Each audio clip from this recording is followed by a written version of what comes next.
누가복음 1장 1절과 또 사도행전 1장 1절에서 증거하는 것처럼 사도행전에 기록한 기자는 누가복음을 기록한 기자와 동일 인물입니다. 누가죠. 근데 이 누가복음을 기록한 사람과 사도행전을 기록한 사람이 같다는 게 상당히 제게는 심각하고 어려운 문제예요. 만약에 동일 인물이 아니고 사도행전을 제가 해석하고 정립한다 그러면은 훨씬 쉽고 또 사도행전은 하나님의 말씀이라고 저는 인정할 수가 없습니다. 그런데 바로 누가복음 기자가 사도행전 기자이기 때문에 사도행전이 하나님의 말씀이 아니다 그럴 수가 없는 거예요. 왜 그러냐? 지난번에도 말씀을 드렸습니다마는 아니 예수님이 빌라도 법정에서 재판을 받으시고 십자가를 지시는 데까지는 2장도 안 돼요. 누가복음도 2장도 안 됩니다. 근데 그 같은 누가복음을 기록한 누가가 기록한 사도행전은 바울 개인 한 사람의 문제예요. 그 사람이 베스도 재판을 받고 로마까지 압송되는데 무려 8장을 할애한 거예요. 저로서는 그것을 받아들일 수 없는 거예요. 요한복음 20장 30절에서 31절에 기록한 것처럼 성경은 예수님의 행적이라 할지라도 웬만한 건 다 생략한다 이거예요. 그런데 바울이 뭐 그렇게 대단한 사람이라고 예수님이 빌라도 법정의 재판에서 사형까지가 겨우 2장인데 빌라도 법정의 재판은 6장 그리고 가이사랴에서 로마까지 가는 게 2장. 이건 도대체 사도행전을 하나님의 말씀으로 받아들일 수가 없는 거예요. 그런데 사도행전을 기자가 누가다 이거예요. 전 이것 때문에 보통 힘들지 않고 보통 괴로운 게 아니에요. 그러니 사도행전을 하나님의 말씀으로 인정 안 할 수도 없고 사도행전을 하나님의 말씀으로 인정하자니 특별히 21장부터 28장까지는 이게 뭐 예수와 비교도 안 되게 바울 개인의 문제가 절대적으로 강조하고 있는 거예요. 도대체 이걸 어떻게 이해하고 해석해야 될까? 참 저로서 너무 힘들고 어려워. 너무 참 고민도 많이 하고 기도도 많이 할 수밖에 없습니다. 게다가 오늘 본문 보시는 것처럼 본문은 도대체 이 지명을 이렇게 줄줄이 뭐 마치 무슨 초등학생 일기 같고 초등학생이 지도 펴놓고선 뭐 쭉 있는 거 읽는 것 같아. 이게 도대체 하나님이 계시한 말씀으로 생각할 수 있냐 이거예요. 아마 여러분도 코이노니아를 하시면서 이 문제가 제일 고민이 됐을 거야. 뭐 도대체 이렇게 그냥 줄줄이 지형 기름만 나열하고 있는데 이게 도대체 하나님이 계시하신 게 맞나? 다 그런 고민하셨죠? 아마 안 하신 분 없을 거라고 여겨져. 이것은 사도행전 23장 11절에 주님께서 네가 예루살렘에서 내게 대한 일을 증거한 것 같이 로마에서도 증거하리라. 그것 가지고는 도저히 설명이 불가능해. 아니 예루살렘에서 한 것처럼 로마에 가서 하라. 그런데 무슨 이렇게 장황하게 그럴 게 뭐 있어요. 제가 보면 한 2석절이면 한 달락이면 끝날 수 있는 거야. 그래서 법정에서 뭐 재판한 거 기껏해야 한 달락 몇 절, 한 기껏해야 5절, 또 압송해 간 거 몇 절, 그러면 충분한 거지. 도저히 저로서는 이해가 안 되는 거예요. 여러분이 아시다시피 저는 성경에서 해석에 조금이라도 틀렸다 그러면 저는 살아남을 수가 없는 사람이야. 왜냐하면 다들 이것이 옳다 그러는데 저는 아니다. 그래서는 뭐 독불장군처럼 버티고 있는데 저로서는 보통 어려운 게 아닙니다.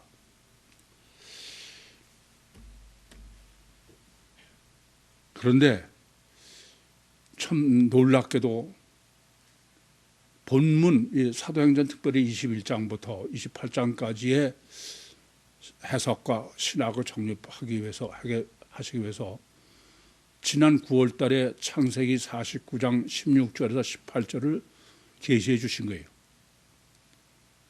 그래서 사도행전 21장부터 28장까지는 창세기 49장 16절부터 18절이 아니면 전혀 해석이 불가능. 그건 전혀 해석이 불가능해요. 그냥 있는 대로 뭐 그냥 나열한 거로는 모르지만 아니 예수보다도 더 주님보다도 더한 바울을 취급한 거로 보이는 사도행전 21장부터 28장을 어떻게 해석해요? 그건 전혀 불가능합니다. 그런데 바로 사도행전 21장부터 28장까지는 사도행전 23장 11절로 해석하고 정립하라는 게 아니라 창세기 49장 16절에서 18절로 해석하고 정립해라.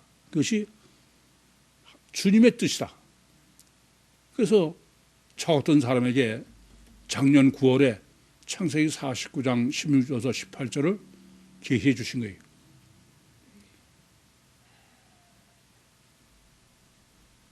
너무나 놀랍고 얼마나 정확하신지 다시 한번 말씀드리지만 만약에 누가가 기록하지 않았으면 저는 여기까지 고민하지 않았을 것 같아요. 근데 동일 인물이기 때문에 꼼짝할 수가 없는 거예요. 그 중에 오늘 본문이 중요한 것은 1절부터 8절은 27장의 첫 단추만이 아니라 27장과 28장까지의 첫 단추예요. 그러니까 가이사랴에서 로마까지 바울이 압송되는 기사 전체의 첫 단추다. 따라서 오늘 1절부터 8절 뭐 지명만 잔뜩 늘어놓은 이것의 해석은 나머지 28장까지의 해석의 절대예요. 첫 단추가 절대적으로 좌우하니까. 그러니까 오늘 본문을 잘못 해석하시면 이후에 또 전부 틀리게 바로 해석할 수가 없다고 합니다.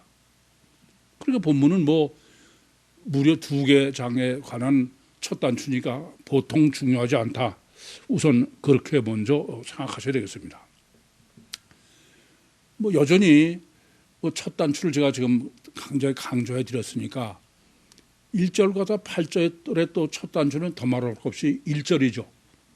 1절을 얼마나 정확하게 정립하느냐 하는 문제는 뭐 이걸 잘못 해석하면 나머지는 다 틀린 거예요.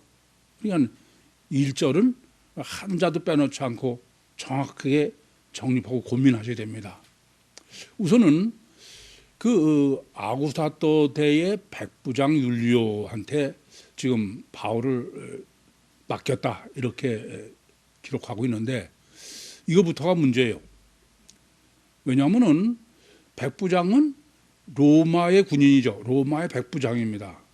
근데 왜 굳이 아구사또 대 부대의 백부장이라고 강조하느냐? 아구사또는 헬라어 본문으로는 아구사또가 아니에요. 세바스토스, 세보마이에 근데 이것을 그 라틴어로 아우스투스 그래서 황제로 앞에서 번역을 한 겁니다. 그런데 이미 이 황제로 번역된 세보마이라는 단어는 이것은 실제 있어서는 황제로도 번역할 수 있지만 실제는 뭐 존경하다, 경배하다, 두려워하다. 그래서 지금 본문에서 아우구스투스로 번역된 세보마이의 설정은 뭐라고 했어요? 엘로힘이야. 그러니까 하나님이 일방적으로 설정하시고 이끌어 가신다. 더군다나 그것을 강조하기 위해서 굳이 꼭 군인 백부장이다. 군인이라는 것은 하나도 그냥 아주 그대로 계획된 대로만 움직이는 거죠. 그래서 본문은 지금 우선 1절부터 8절까지는 100% 완전히 100% 하나님이 설정하셔서 진행하고 하시고 하는 거지 다르게 보면 절대 안 된다. 그것을 세보마이에다가 군인인 백부장이한테 맡겼다. 파라디돔인데 완전히 백부장 손 안에서 지금 이루어지도록 그렇게 설정하셨다. 그런 강조의 의미는 뭐라고요? 100% 하나님이 설정하셔서 지금 진행되는 거지 다르게 해석하면 안 된다. 그러니까 조금 전에도 말씀드린 것처럼 하나님의 말씀으로 볼 수밖에 없죠. 두 번째는 지금 1절의 첫 단추, 또 첫 단추가 뭐냐 하면은 크리노예요. 지금 작정됐다, 그렇게 작정했다고 번역했는데 이것은 크리노는 작정이라고는 번역할 수가 없는 단어예요. 크리노라는 것은 뭐 심판한다, 재판한다 이런 건데 물론 뭐 그렇게 해서 바울을 심판하고 재판해가지고선 결국 압송하도록 그렇게 작정했다. 그건 모르겠어요. 근데 그건 한참 돌아가서 의역을 해라 하시는 얘기지 크리노라는 단어는 절대로 작정이라고 번역할 수 없어요. 이제 그러면 하나님의 설정을 생각해야 돼. 엘로힘의 설정은 조금 전에 서론에서 말씀드린 것처럼 이것은 사도행전 23장 11절로는 해석이 불가능하다. 그럼 설정은 뭐다? 창세기 49장 16절부터 18절이다. 그러면 이제 이 지금 1절 첫 단추를 크리노로 설정한 것이 명확해집니다. 왜냐하면 창세기 49장 16절에는 다는 이스라엘의 한 지파같이 그 민족을 심판한다. 그 심판한다고 할 때가 그 심판이 뭐냐면 본문에 크리노예요. 그런데 단이라는 사람의 이름의 의미가 뭐라고요? 그게 크리노야. 재판장이에요. 따라서 지금 하나님이 엘로힘적 설정으로 1절부터 8절을 설정하신 것은 창세기 49장 16절부터 18절로 해석하고 정립해야 된다는 말씀이에요. 이건 명확해요. 크리노는 절대로 작정이라고는 그건 해석할 수 없는 거야. 그러니까 이 번역한 사람은 창세기 49장의 계시를 모르니까 뭐 그냥 다르게 할 수가 없으니까 작정이라고 한 거죠. 엘로힘 쪽 본문 1절부터 8절은 창세기 49장의 신학이다. 세 번째는 이달리아의 강조법이에요. 아니 주님께서도 바울에게 네가 예루살렘에서 내게 대한 일을 증거한 것 같이 로마에서도 증거해야 되리라. 그리고 실제로 28장에 바울이 도착한 것도 최종 목적지는 로마예요. 물론 이탈리아라고 하면 이탈리아는 이탈리아 반도 전체의 도시니까 그러니까 뭐 틀린 건 아니죠. 그러나 성경은 뭐 어떤 때는 이탈리아, 어떤 때는 뭐 로마 그렇게 기록하는 게 아니에요. 특별히 본문은 호칭 신학을 정립하지 않은 사람은 본문 아예 해석이 불가능하다. 그렇게 보시면 돼. 여러 지명도 그렇고 이달리아도 그렇고. 그럼 왜 굳이 지금 하나님이 그 바울의 로마 압송을 로마라고 하지 않고 이태리로 했느냐? 그것은 창세기 49장이 전제돼야 돼. 창세기 49장은 뭐라고요? 다는 이스라엘의 한 지파같이 그 민족을 심판하리니 다는 길의 뱀이요 첩경의 독사리로다. 여호와여 나는 주의 구원을 기다리나이다. 유대인의 메시아 대망의 신학 정립을 이방인 다니엘. 그렇다면은 지금 크리노에서 그것이 창세기 49장의 단이에요. 그럼 그 목적지는, 궁극적인 목적지는 어디여야 돼요? 코리아에 돼, 코리아. 아시겠어요? 본문은 바로 가이사랴에서 출발해서 한국까지 오는 기독교 2000년 항해의 역사를 기록하고 있는 거예요. 근데 왜 굳이 이탈리아라고 했냐? 이거는 굉장히 중요한 문제입니다. 이탈리아하고 이 코리아는 뭐가 같으냐? 삼면이 바다로 되어 있는 반도예요. 영적으로는 삼면이 바다로 되어 있는 반도냐 아니면은 그냥 내륙이냐, 이건 절대 같은 게 아니에요. 이따 이제 강의 시간에 정립해 드리겠습니다만은 이건 보통 중요한 문제가 아닙니다. 그건 그 다음에 이제 그 2절 보면 더욱 명확해져요. 2절에는 지금 그 분명히 1절에는 어디로 가는 거예요? 목적지가? 배 타고 이탈리아로 가는 거야. 그러면 여러분 지도를 보시면 알지만 가이사랴에서 항해를 해가지고 이탈리아로 가려면 그건 그냥 서쪽에서 약간 남쪽으로 그냥 직선으로 가는 거예요. 더군다나 생각해봐요. 지금 이 로마가 이스라엘을 지배하고 있는데 배가 얼마나 많이 다니겠어. 그런데 2절 보면 희한한 거야. 아시아로 가는 거예요. 이게 전혀 말이 안 됩니다. 왜 그러냐면은 이건 꼭 요나 같아. 요나는 하나님께서 너 니느웨에 가서 뭘 전하라 그러는데 싫어. 그래가지고선 반대로 가죠. 어디로요? 지금 배 타고 가는 길이야 그게. 다시스로. 근데 이번엔 거꾸로야. 아니, 이탈리아로 간다 그러면서 거꾸로 북쪽으로 올라가는 거예요. 아시아로. 이건 전혀 말이 안 되는 거예요. 성경이 하나님의 말씀인데 그거 뭐 미쳤습니까? 왜 이태리로 안 가고 아시아로 가? 이 점이 대단히 중요한 거죠. 이것을 바로 이해하시려면은 우선 원래 한국까지 궁극적 목적지가 한국까지를 올라고 그러면은 가이사랴에서 육주로 해서 동쪽으로 가야 돼. 그죠? 그래 안 그래요? 육주로 해서 동쪽으로 와야 돼. 근데 하나님은 지금 어떻게 설정하셨냐면 반대로 해 놓으신 거야. 배 타고 서쪽으로. 그래 안 그래요? 우선은 육로로 가느냐 배를 타고 항해를 해야 되냐 이 차이부터 생각하셔야 돼. 지금 아시아로 갔다는 얘기 자체가 우선 배의 신학을 생각하셔야 돼.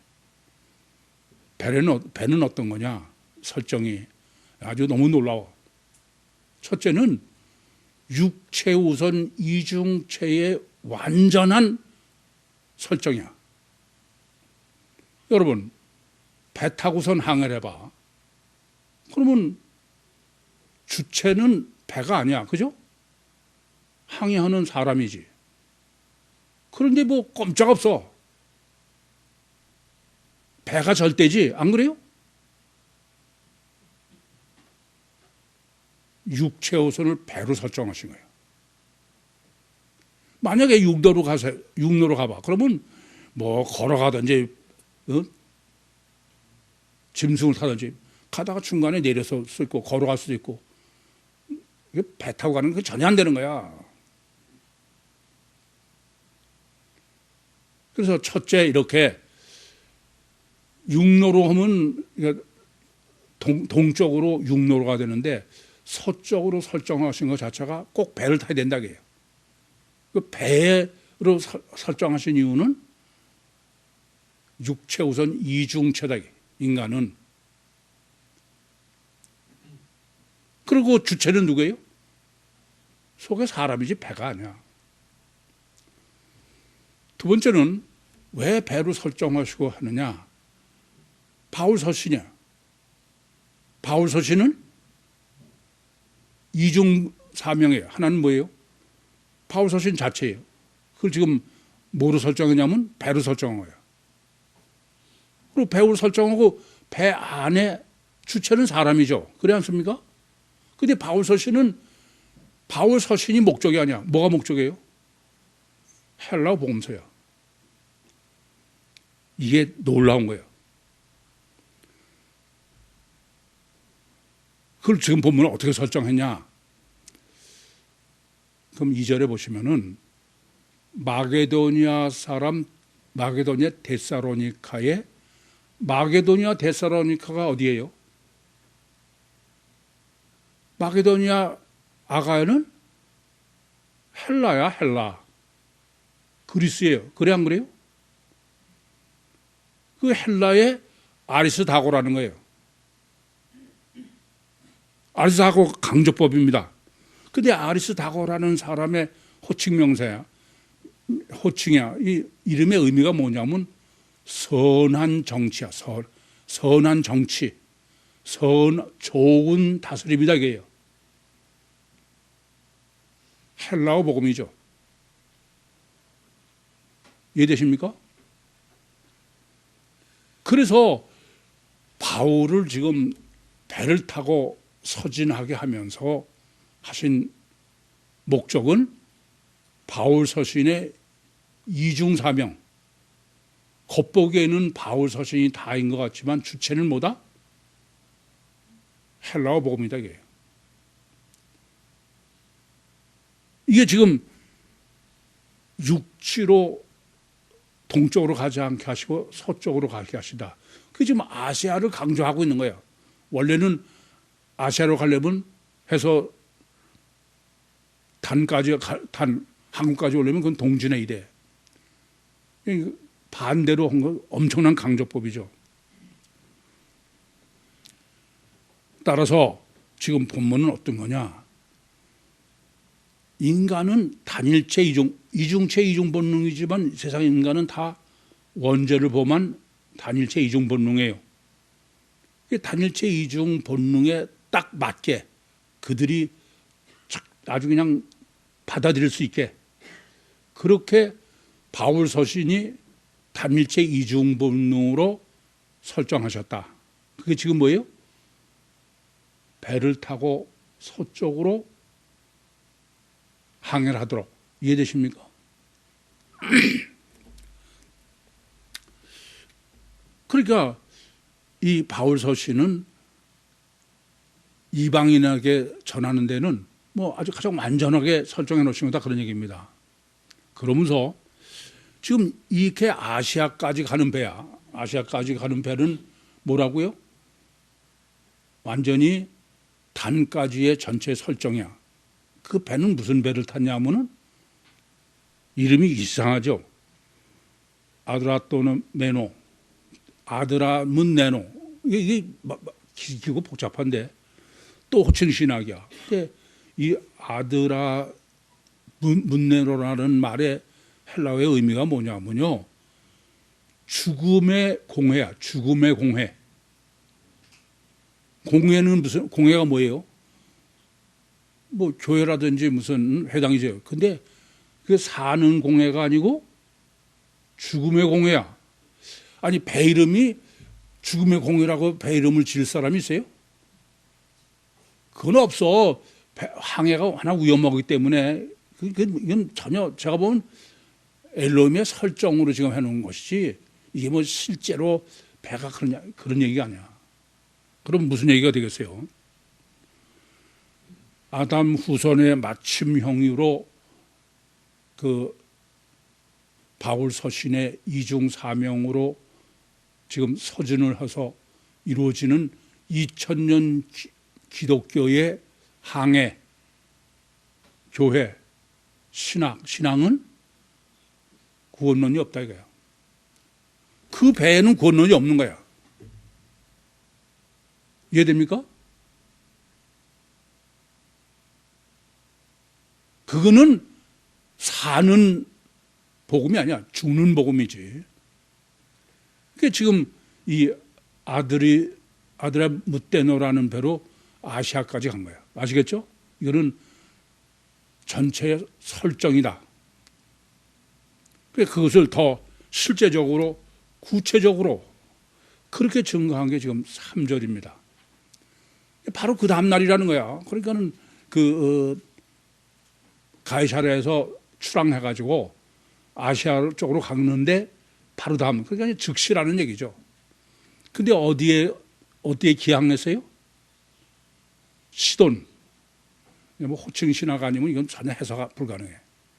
근데 그 시돈이라는 바로 여러분 지도에 보시면은 바로 위에 있어요. 그죠?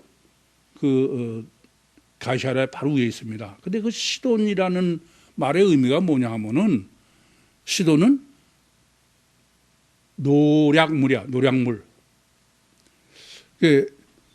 노획했다 이거죠. 그러니까 노략물이라는 의미는 여러분 구약에 보시면은 네가 노략물을 얻은 것처럼 아주 줄줄이 쓰는 얘기입니다. 그럼 노략물이라는 게 어떤 의미로냐? 노략물은 내가 전혀 수고하지 않고 불로소득이라는 뜻이죠. 이해되세요? 그게 내가 뭐 육적 노력이나 이런 거 없이 공짜로 얻은 거다 이게요. 그게 지금 시돈의 의미입니다. 그럼 이 시돈으로 지금 설정해 놓은 게 뭐겠어요? 창세기 49장 17절이에요. 다는 첩경의 독살이로다. 첩경이가 뭐가 첩경이에요? 그 짐승 타고 가는 거야. 노력 안 하고. 그러니까 공짜로 하나님이 되는, 아시겠어요?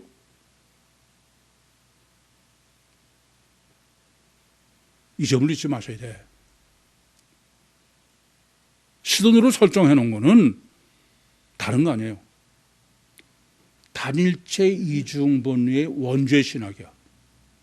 그러니까 주님께서는 지금 이렇게 배의 신학으로도 완전히 1절과 2절에서 우리가 정립할 수 있는데 이것을 놓칠까 봐 단일체 이중본능의 원죄, 이해되시죠? 이건 솔로몬 성전은 이중체 이중본능이죠. 그런데 스룹바벨이나 헤롯 성전은 어떤 거예요? 단일체 이중본능이야. 그러니까 지금 이 아드라모떼노 배라는 거는 원죄의 단일체 이중본능의 사람과 바울 서신, 이해돼요? 그것을 지금 시돈으로 준 거네, 시돈. 따라서 그러면서 근데 시돈 이렇게 원죄인 단일체 이중 본능의 가장 맞춤형의 사람들에게 받아들일 수 있는 건 뭐냐? 그거는 단일체 이중 본능의 사랑의 복음이야. 필레오. 지금 율리오가 바울에게 자비를 베풀어 가지고 그래서 가서 친구들 만나고 대접받고 사랑의 종류다 이게요. 필레오다 그런 말씀입니다. 그러니까 지금 이 단일체 이중 본능의 인간에게 단일체 이중 본능의 바울 서신이 2000년 기독교에 가장 잘 전파될 수 있는 방법은 뭐예요? 필레오야. 박애주의다 이거예요. 사랑의 종류다 이겁니다. 다시 말씀드리면은 그 지금 가이사랴에서부터 출발해가지고선 그 헬라어 복음서를 품고 가는 바울 서신은 박애주의의 필레오지 아가페가 아니다 이게요. 다르게 말씀드리면은 또 마태복음 7장 24에서 27절에 주님께서 말씀하신 것처럼 모래 위에 지은 집이야. 겉에 보기만 필레오면 돼. 아가페는 아니죠. 아가페는 뭐야 돼요? 반석 위에 지은 집이야. 그래서 예수님께서도 요한복음 21장에 마지막 베드로하고 헤어지시면서 21장 15절부터 17절에 네가 나를 아가페하느냐? 필레어입니다. 아가페하느냐? 필레어입니다. 그럼 너 필레어는 하느냐? 아가페와 필레어를 반드시 정립해야 돼. 그럼 얘기는 이래요. 바울 서신의 사랑은 뭐예요? 필레오야. 지금 본문이 헬라어 복음서의 생명. 그러니까 바울 서신의 사랑은 그건 사는 사랑이 아니고 죽는 사랑이에요. 죽음의 지금 공회니까. 그리고 헬라어 복음서의 사랑은 생명의 사랑이야. 아가페. 그래서 바울 서신은 그러니까 단일체 이중 본능인 사람에게는 아가페는 관심도 없어. 관심은 오직 뭐만 중요해요? 필레오만 중요한 거야. 육적 사랑만 중요한 거예요. 그러니 잘 전해줄 수밖에 없죠. 딱 아담 후손의 맞춤형의 바울 서신이다. 그런 말이 됩니다. 그러면서 본문은 좀 강조하는 거죠. 여기 아시아까지 가는 것은 지금 무슨 배를 탔다고요? 죽음의 공회. 다르게 말씀드리면은 가이사랴서부터 단까지 구유복음까지 오는 바울 서신의 바울교는 죽음의 항해야. 생명의 항해가 아니고. 정말 정신 바짝 차리셔야 돼. 그 지금 본문이 정립해 주는 겁니다. 로마서 5장 12절도 한 사람만 말미암아 죄와 사망이 들어왔던 거예요. 원죄를 보면 어떤 사람도 그건 사랑은 그냥 관념이고 껍데기지 그건 사랑이 아니야. 자, 여러분의 목회하고 여러분 자녀들을 키우는 것도 그것 때문에 제가 아주 펄펄 뛰는 거냐. 그건 아니에요. 그건 살리는 게 아닙니다. 그건 죽이는 거야. 우리는 세월호 사건을 몇 번이나 더 봐야 정말 어두게 죽이는 거 어떻게 사는 건지 아냐 이게요. 세월호 사건은 정치적으로만 이용하면 되는 겁니까? 모르겠어요. 다른 사람은 다 몰라도 여러분들은 이걸 명확하게 알고 있어야 돼.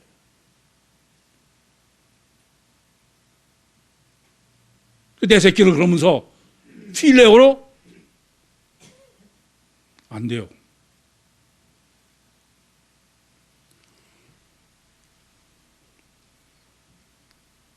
그것은 죽음의 항해야. 겉보기에는 그러니까 무서운 거죠. 마태복음 7장 15절처럼 겉에는 양을 탈을 썼지만 속은 늑대야. 그게 마귀의 무서운 계략이고 그게 2000년 기독교예요. 근데 왜 그렇게 하셨느냐? 생명인 헬라어 복음서 그거를 구육교회까지 운반하는 건 그게 최선책이다.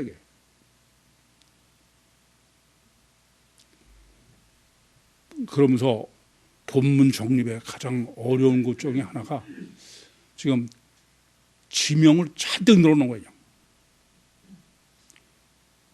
우선 지명을 잘 늘어놓은 것 때문에 문제죠. 아까도 호칭 신학을 정립하지 않았으면 불가능하다 그랬는데, 그런데 본문 해석에 여러분이 정확하게 구별을 해야 되는 것은 아시아까지는 무슨 배를 탔어요?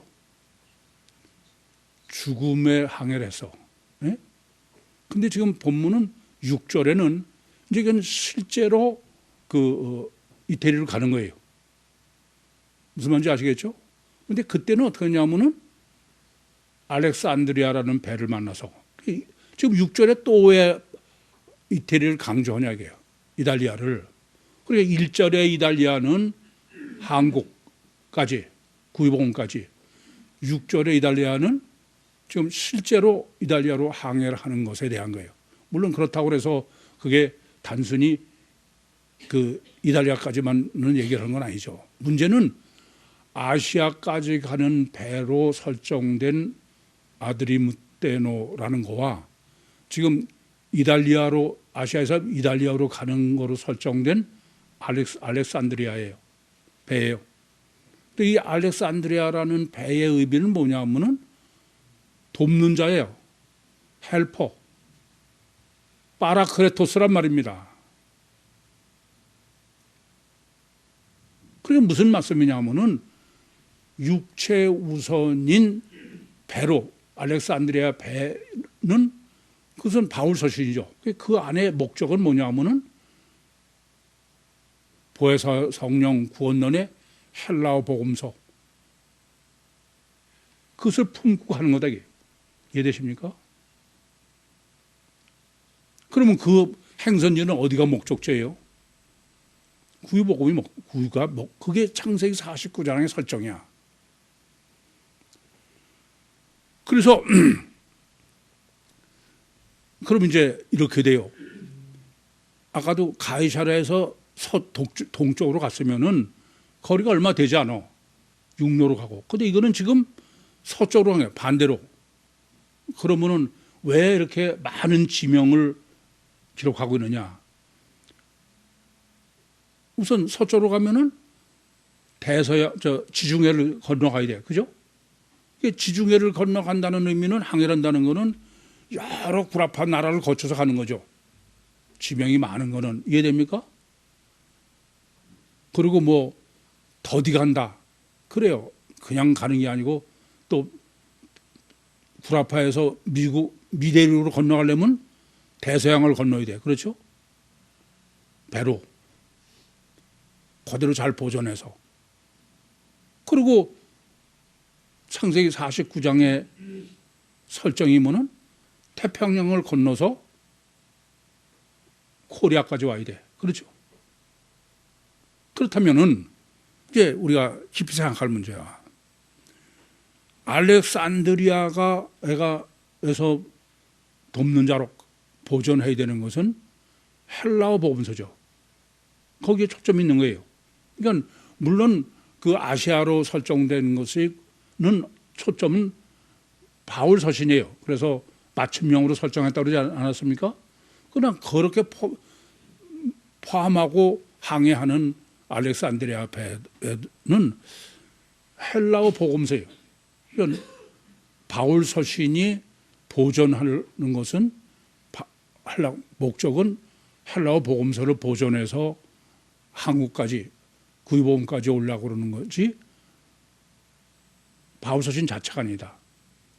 그를 이달리아의 목적지로 알렉산드리아에 승선을 해서 그렇게 하도록 설정해 놓은 거예요. 그러니까 뭐 조금 전에도 말씀드린 것처럼 그거는 이제 지중해를 거치고 그렇게 해서 또 대서양을 지나서 태평양을 또 건너야 돼. 그렇죠? 그래서 완전히 서쪽으로 한 바퀴 도는 거예요. 그걸 강조하는 게 지금 본문에 여러 항군이 육지의 이름을 열고 하는 거야. 그래야 그 하나님의 말씀이 육지의 이름을 뭐하러 이렇게 많이 열고 하느냐. 그거 해결이 되죠. 창세기 49장 아니면 이건 절대 해결이 안 돼.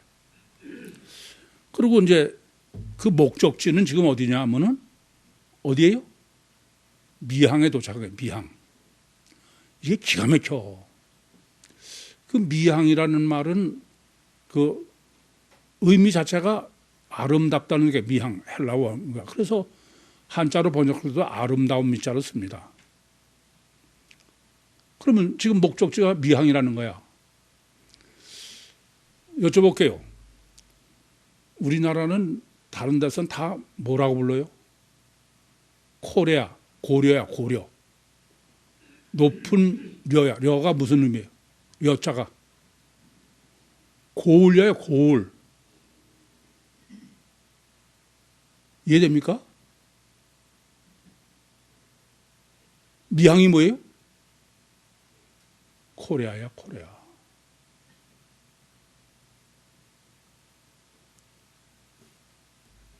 그런데 이걸 또 잘못 해석할까봐 참 너무 놀래. 무슨 성이 가까워? 라세라. 가세라는 건 아세요? 뭐예요? 근데 이 성이라 가세라는 제가 의미가 또 뭐냐? 돌이야, 돌. 돌이라는 말은 뭐가 대비되느냐 하면은 삼면이 바다로 둘러싸이는 반도가 대비되는 거예요. 이건 육절대. 이해돼요? 중국이야, 중국. 이따 강의 시간에 이제 이 점을 그 배와 항해 신학을 정립해 드리겠습니다만은 성경에 보시면요. 늘 북쪽에서 쳐내려와. 그래서 이스라엘은 반도입니다. 삼면이 바다야. 홍해, 대서양, 또 사해. 그런데 궁극적으로 늘 문제가 되는 것은 오히려 남쪽에도 대륙인 애굽이 있지만 애굽은 이스라엘이 하나님이 일부러 데려가서 거기서 큰 민족을 이룬대요. 그리고 멸망시키는 건 전부 북쪽이야. 아스루, 바벨론. 그리고 계속 북쪽에서 온다는 거예요. 러시아죠.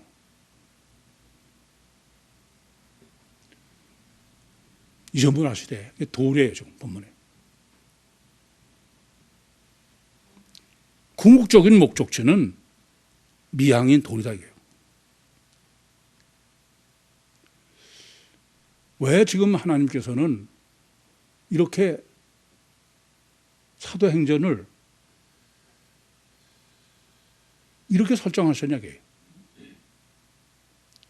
그리고 이것은 이렇게 이중의 바울 서신을 항해를 시켜서 2000년 하시는 목적은 그것은 바울 서신에 있잖아.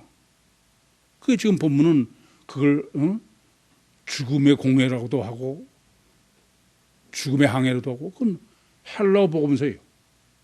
그게 생명이고 그것은 바로 종말을 준비합니다. 종말론은 뭐 신비적으로 뭐 시한부 종말론 그게 세상을 다 미혹하는 거야. 많은 사람들이 제가 창세기 49장으로 지금 이렇게 정리하는 것을 실제로 제가 들었어요. 갈 때까지 갔구나. 그건 신비론으로 이해하는 거야. 다른 사람처럼 뭐 신비하게 그게 네가 신이라고 그러는 거지 이런 식이죠. 아니요. 예수님께서도 종말을 무화과 나무의 비유를 배우라 해요. 완전히 성경적이요, 논리적이요, 과학적 근거를 가지고 그렇게 진행하신 거예요. 그건 전혀 잘못하시는 거예요. 따라서 지금 이 사도행전은 대체로 6월 말이나 7월 초면 이제 끝나는데 외다리 복음서 신학을 단단히 준비하라 해요. 종말을 위해서. 그래서 여러분에게도 제가 아주 닥닥을 하고 있는 거예요. 그 본문의 요구는 우선 첫째는 본문은 지금 이렇게 사도행전 21장부터 28장까지 무려 8장으로 계속 준비를 시키는 거는 궁극적으로는 헬라어 복음서를 신학을 정립하고 헬라어 복음서의 신앙을 해야 되고 헬라어 복음서를 구원받게 하셔야 되고 그렇게 휴거를 해야 되기 때문에 그래. 그러려면은 제일 먼저 뭐가 절대냐 하면은 바울 서신 신학이 절대인 거예요. 없어도 되는 게 아닙니다. 그냥 바울 서신 신학에 왜 그럼 바울 서신 자체가 아니야. 바울 서신은 목적은 헬라 복음서를 품고 가야 되는 거죠. 그렇지 않습니까? 그럼 만약에 지금까지 정리해드린 것처럼 바울 서신이 헬라 복음서를 품지 않고 그냥 헬라 복음서 혼자 전해져라 그러면은 회교에서 증거해드리는 것처럼 그럼 없어져. 안 돼요. 그러니까 바울 서신이 절대다 이겁니다. 이해됩니까? 종말 때까지 헬라 복음서를 보존하려면 그거는 구육교회가 증거예요. 이래요. 여러분들 지금 세미나 받으시고 이렇게 해서 우리 구육교회 다 나오셔 지금. 그러나 한번 이렇게 생각해봐. 제가 여러분 최초의 세미나를 받으실 때 지금은 이제 뭐 그렇게 해서 꽤 정립이 되시고 제가 뭐 다 이러니까는 지금은 창세기 49장을 그냥 그 49장의 설정대로 헬라어 복음서 외다리를 정립해야 된다. 외다리로 신앙해야 된다. 그거를 여러분 다 인정하고 받아들이죠. 그러나 맨 처음에 여러분 세미나를 받으실 때 제가 지금처럼 안 됩니다. 바울 서신은 그건 안 됩니다. 그러고선 헬라어 복음서로 외다리가 구육교회입니다. 그러면 여러분 구육교회 나와? 안 나와요. 여기 한 사람도 안 나와. 여기 나올 사람 없어. 왜냐하면 저게 미쳐도 한참 미쳤구나. 아니 바울 서신이 성경에 복음서보다 양이 더 많고 세 개가 다 바울 서신인데 저게 바울 서신은 아니다. 그래 봐. 그건 큰일 나. 그러니까 주님께서는 어떻게 하냐. 저로 하여금 헬라어 복음서 외다리 같지만 바울 서신이 양다리로 목회를 하게 하신 거야 지금까지. 그래서 여기까지 유지해 놓으신 거야. 저는 아주 기가 막혀서 30년 동안 보면은 뭐 더도 안 되고 덜도 안 되고 각 이런 수준만 그냥 끌어가신 거야. 왜냐하면 영적 목회로는 가장 알맞은 조건으로 해놓으셔 내가 보면. 그래서 여러분들 말씀드려서 여러분들은 주님께서 정말 쪽집게로 찍어오지 않으면 아닌 데를 그런 사람들이다. 그렇게 여겨요. 그러니까 헬라어 복음서와 바울 서신을 섞어야 돼.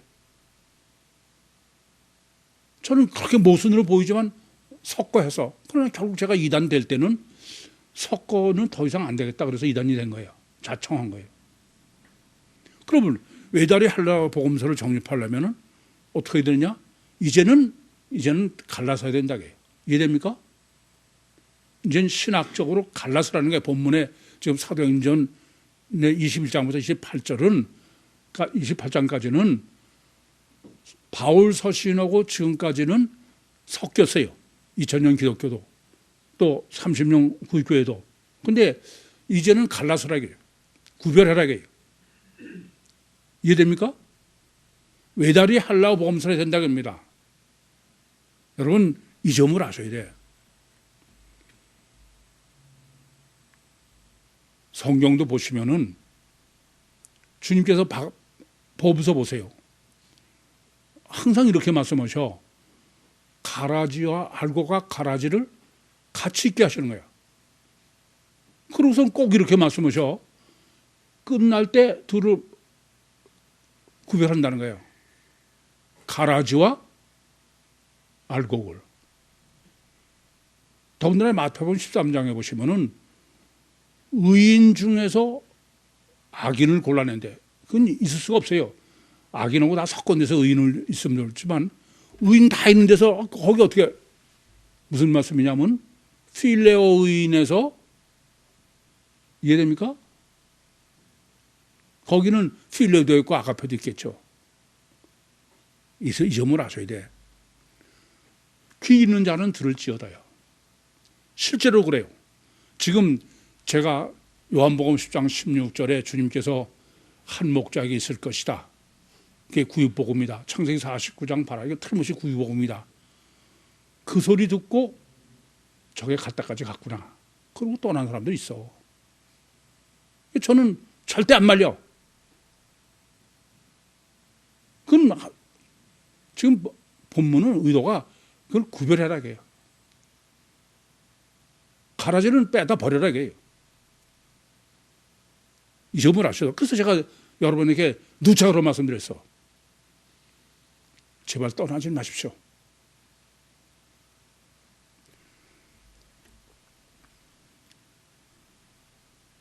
이 점을 잊지 마셔. 왜 이렇게 그러면 외다리 하려고 복음서를 구별해서 정립하려고 그러냐. 정립만 해서도 아무 소용이 없어. 외다리 복음서 신앙을 해야 돼. 신앙. 다르게 말하면 전심전력 해요. 전심전력. 그렇게 종교적인 것 가지고 그건 절대 안 돼요. 명심하셔. 그건 절대 안 됩니다. 겉보기에 뭐 하는 것 같아서 그건 아니에요. 제가 이따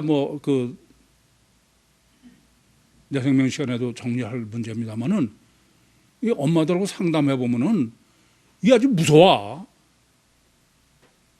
자기 진심이라는 데 아니야. 그건 하나님하고는 전혀 상관이 없는 거야. 이게 보통 무섭지 않아요. 왜냐면 자기들은 아닌데 자기는 진심이라는 거야. 맞아요. 진심이야. 근데 그게 무슨 진심이에요? 필레오의 진심이야. 필레오. 우리가 보기에는 그런 진심은 보기 아주 훌륭해. 더 오죽하면 제가 육적으로 하지 마시오. 그건 자기도 착각해. 그러고 하고 나면 자기는 좀 진짜 한 것 같은데 아니요. 역대하 16장 9절처럼 전심으로 여호와를 향하는 자. 이건 간단한 것 같아도 제가 상담해보고 엄마들 끌어보면서는 이거는 정말 성령 역사하시기 전에 가능하지 않아. 안 돼요. 이 점을 깊이 하셔야 돼. 종말 시대는 그렇게 느긋하게 하면 되겠지. 그거 안 돼요. 그래서 저는 30년 목회를 저는 쉬고 목회하지 무슨 하다가 그렇게 목회 안 해. 그렇게 하지 않았어요. 그래서 오늘 제목도 주님만 바라보라고 해요. 주님만. 어떻게 하면 주님만 바라보게 할까? 이 점을 아셔야 돼. 말은 쉬워요. 오직 성경, 오직 예수, 오직 믿음. 그런 바울 서신 사망의 복음이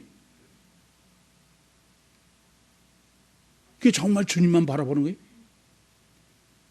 그렇게 보이죠? 해에다가 콜 땅에 대고 해봐. 그렇게 보이죠?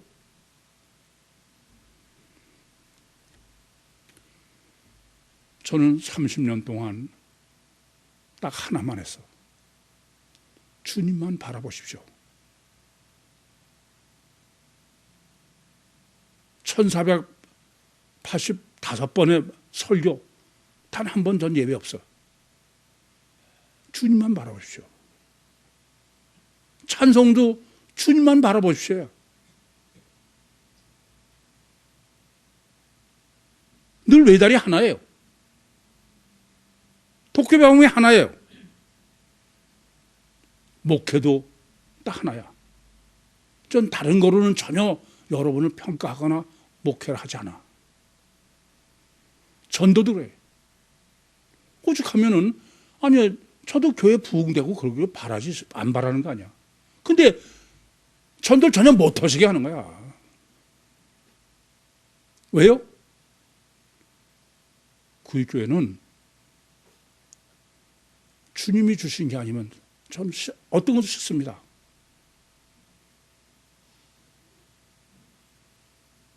그게 구입교회고 그게 외다리 할례와 복음이고 아시겠습니까? 그게 정말 신앙이야. 말은 쉽죠.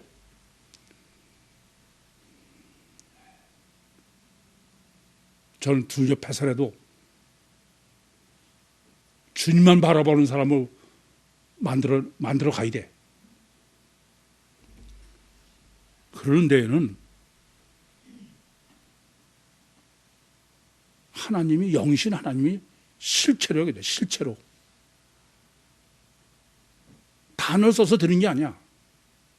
관념으로 되는 게 아닙니다. 그 실체가 되려면 어떻게 되느냐.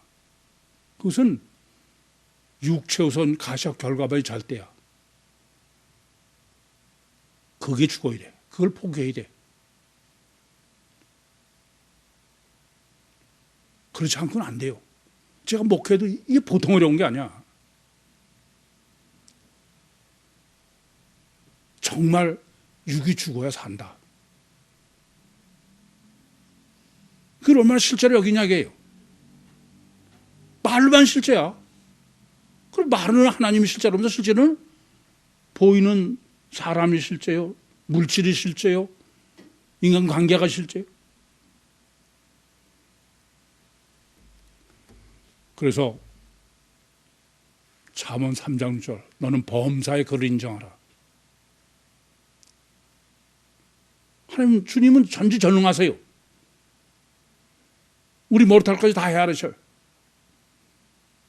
어디까지를 정말 내 삶의 실제적인 주님이 간섭하고 계시냐게. 그걸 여러분 실제로 인식하고 있냐게. 단어 늘어난다고 되는 게 아니야. 그러지 않고는 원죄인, 죽은 자인, 보이지 않는 내 심령 속에 생명이 살게 하려면은 그것만이 유일한 길이에요. 그게 실제가 아니면은 벌써 성령이 실제일 수가 없어. 그 실제가 아니면은 내 심령에 인격적으로 영접해 드릴 수가 없어요.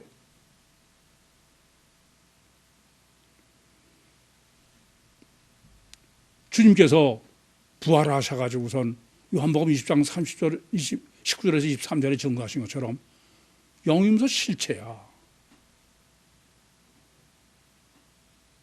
실체이신 보혜사 성령을 실질적으로 내가 내 심령에 모셔드려서 정말 도깨비 방맹이신 전지전능하신 주님으로 육신과 세상을 승리하시고